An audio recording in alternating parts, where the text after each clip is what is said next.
আসসালামু আলাইকুম। আমরা আজকে কথা বলবো বিএনপির ন্যারেটিভের রাজনীতির অসহায়ত্ব নিয়ে। তার আগে ছোট্ট করে কিছু ইতিহাস বলি, তাহলে আপনারা খুব ভালো করে কানেক্ট করতে পারবেন।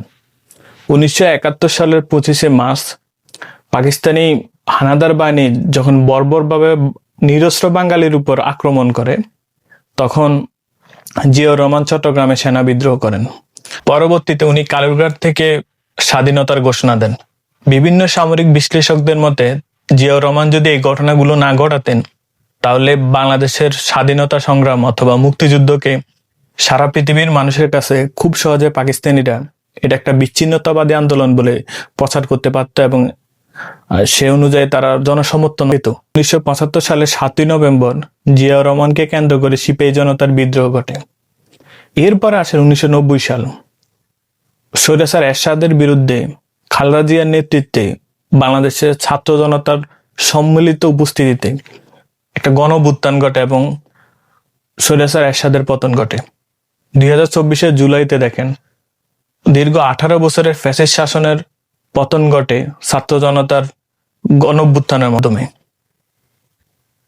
সবগুলো আন্দোলনে আপনি যদি দেখেন, বাংলাদেশের পক্ষে সবগুলো আন্দোলনে আপনি বিএনপিকে কমন পাবেন। 71 সালের কথা যদি আপনি চিন্তা করেন, দেখবেন জামাত নাই। 90-এর কথা যদি চিন্তা করেন, দেখবেন জাতীয় পার্টি নাই। 24শে জুলাইয়ের কথা বলতেছি, যদি চিন্তা করেন দেখবেন যে আওয়ামী লীগ নাই। কিন্তু সবগুলাতে বিএনপি আছে।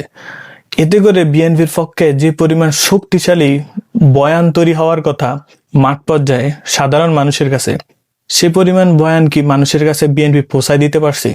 আমার কাছে মনে হয় না তাই। কেন পারে না তার উত্তর পাবেন রুবিন ফারহানার একটা বক্তব্যে। তিনি সেখানে উপস্থাপককে জিজ্ঞেস করতেছেন যে আপনি কি পারবেন ক্লাসিক্যাল বাংলা গান গায় এরকম 5 জন শিল্পী বিএনপি করে নাম বলতে, খুব ভালো লেখে এবং বিএনপি করে এরকম 5 জন ব্যক্তির নাম বলতে। বাংলাদেশের মানুষের মনোজাগতিক পরিবর্তনের ক্ষেত্রে যে সকল মানুষগুলা বিভিন্ন সময় অবদান রাখছে, সে সকল মানুষদের মুষ্টিমেয় লোক বিএনপি রাজনীতি করে না। কারণ বিএনপি কালচারালি তাদেরকে আকৃষ্ট করতে পারে নাই, টানতে পারে নাই। এর কতগুলো কারণ আপনি দেখাতে পারেন। যেমন এই বাংলাদেশে অথবা এই বাংলা অঞ্চলে যে কালচারাল যে পরিবর্তন শুরু হয়েছিল, সেটা কিন্তু কলকাতা কেন্দ্রিক। ফলে এই অঞ্চলের কালচারাল সেক্টরগুলো খুব ভালো মতে পশ্চিমবঙ্গের মানুষরা বোঝে।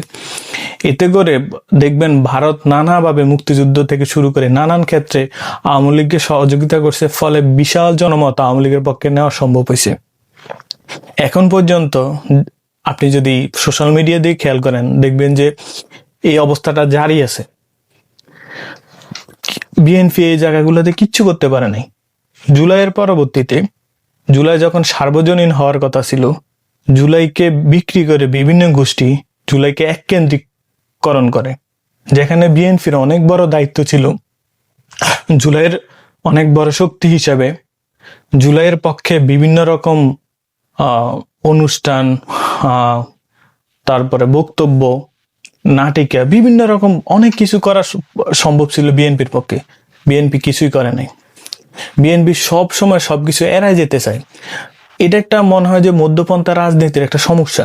আবার এটা অনেক বড় একটা সুবিধা হতে পারতো যদি বিএনপি এগুলো কাজে লাগাতে পারতো। বিএনপি রাজনীতির দিকে যদি আপনি খুব সূক্ষ্মভাবে খেয়াল করবেন, বিএনপিকে সবসময় বিপদে ঠেলে নিয়ে গেছে বিএনপির ভিতর থাকা বিভিন্ন দেশের চরেরা। 111-এর দিকে তাকান। 111-এ যিনি মূল পরিকল্পনাকারী জেনারেল মইনু আহমেদ কিন্তু সেনাপ্রধান হওয়ার কথা ছিল না। বিএনপির কোনো বিখ্যাত নেতার তদবিরেই উনি সেনাপ্রধান হন। পরবর্তীতে যাওয়ার তাই হয়েছিল। 111-এর পরে বর্তমান বিএনপির অনেক বড় বড় নেতারাই সেদিন বেগম খালেদা জিয়ার সাথে বেইমানি করেছিলেন।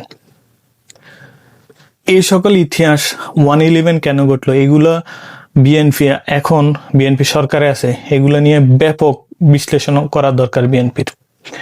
আপনি যদি ভারতের পশ্চিমবঙ্গের দিকে তাকান, মমতার রাজনৈতিক দল তৃণমূল কংগ্রেস ভেঙে চুরমাচুর হয়ে গেছে।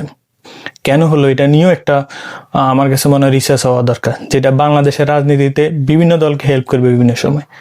সবাই ভালো থাকবেন।